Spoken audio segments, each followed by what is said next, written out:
അവൻ ജയിച്ചിട്ടോ മാറാ, ജയിച്ചിട്ടോ. கையிலே ஆகாசம் கொண்டு வந்து ஓம் பாசம் காலமே போனாலும் வாழ்ந்திடு ராசா கண்ணிலே நீராட கஞ்சனோ போராட என் நெஞ்சில் குடியிருக்கும்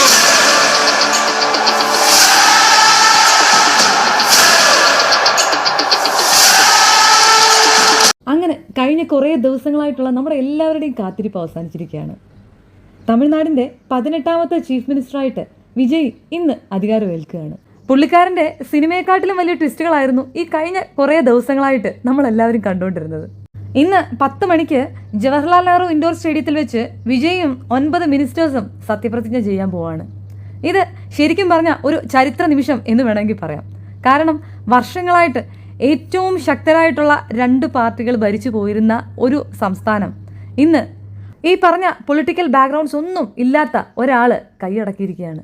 ഇളയ ദളപതി എന്ന ഒരു സിനിമാ നടൻ്റെ ലേബലിൽ നിന്നും തമിഴ്നാടിൻ്റെ ചീഫ് മിനിസ്റ്റർ എന്ന ലേബലിലേക്ക് വിജയ് എത്തിയിട്ടുണ്ടെങ്കിൽ അതിൻ്റെ പുറകിൽ പുള്ളിക്കാരൻ്റെ ഡിറ്റർമിനേഷനും ഉണ്ട്. ഈ കഴിഞ്ഞ കുറേ ദിവസങ്ങൾ ശരിക്കും പറഞ്ഞാൽ ഭയങ്കര ക്രൂഷ്യലായിരുന്നു.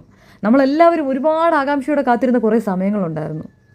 ഒരുപാട് ചാലഞ്ചസ് ഇതിൻ്റെ ഇടയിൽ വന്നിട്ട് പോലും പുള്ളിക്കാരൻ തോൽക്കാൻ തയ്യാറായിരുന്നില്ല.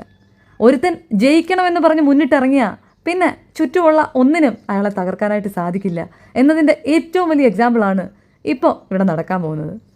ഒരുപാട് എക്സ്പെക്റ്റേഷൻസോടെ റിലീസ് ചെയ്യാനിരുന്ന പുള്ളിക്കാരൻ്റെ ഒരു സിനിമ ഗവൺമെൻറ് അങ്ങ് തടഞ്ഞു വെച്ചു. പക്ഷേ അതിന് പ്രതികാരമായിട്ട് പുള്ളിക്കാരൻ തന്നെ ഒരു ഗവൺമെൻറ്റിനെ ഉണ്ടാക്കിയെടുക്കുകയാണ് ചെയ്തത്. ഇതൊക്കെയല്ലേ ഹീറോയിസം എന്ന് പറയുന്നത്. പറയാനായിട്ട് പ്രത്യേകിച്ച് ഒരു ഹിസ്റ്ററിയോ ഹൈ പ്രൊഫൈലോ അല്ലാത്ത കുറച്ച് MLA-മാരെ വെച്ച് തമിഴ്നാടിൻ്റെ അധികാരം പുള്ളിക്കാരൻ പിടിച്ചടക്കിയിട്ടുണ്ടെങ്കിൽ ഇനി പല കളികളും നമ്മൾ കാണാൻ പോകുന്നതേ ഉള്ളൂ. ശരിക്കും പറഞ്ഞാൽ ഒരു സിനിമയാക്കി റിലീസ് ചെയ്താൽ ബ്ലോക്ക് ബസ്റ്റർ അടിക്കേണ്ട ഫുൾ ട്വിസ്റ്റോട് കൂടിയ ഒരു സ്റ്റോറി തന്നെയാണ് ഇപ്പോൾ തമിഴ് രാഷ്ട്രീയത്തിൽ നടന്നുകൊണ്ടിരുന്നത്. എന്തായാലും സംഗതി അവസാനം പുള്ളിക്കാരന് ഫേവറബിളായിട്ട് തന്നെ നടന്നു. ഇനി അടുത്ത 5 വർഷം തമിഴ്നാട് കണ്ട ഏറ്റവും നല്ല മുഖ്യമന്ത്രിയാകാനും എല്ലാ വാഗ്ദാനങ്ങളും പാലിക്കപ്പെടാനും സാധിക്കട്ടെ എന്ന പ്രാർത്ഥനയോടെ ഇന്നത്തെ സത്യപ്രതിജ്ഞാ ചടങ്ങിനായിട്ട് നമുക്ക് കാത്തിരിക്കാം.